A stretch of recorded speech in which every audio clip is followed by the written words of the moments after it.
My name is Brad Tyndall. I'm with Smith Roofing and Exterior.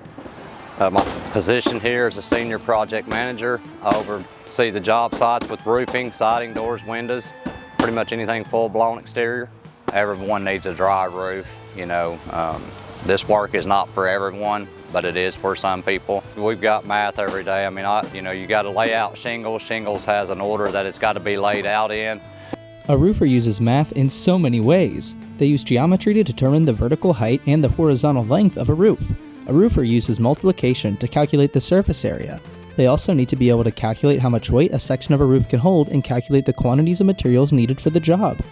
You're always multiplying, trying to figure out how many squares you're putting on a house. If I had all the education in the world, I wouldn't want to be anywhere else. I mean, this is what I love doing. You know, today I'm doing a roof, tomorrow I might be doing a siding job. You know, next week I'll be doing windows. It's something different every day, so.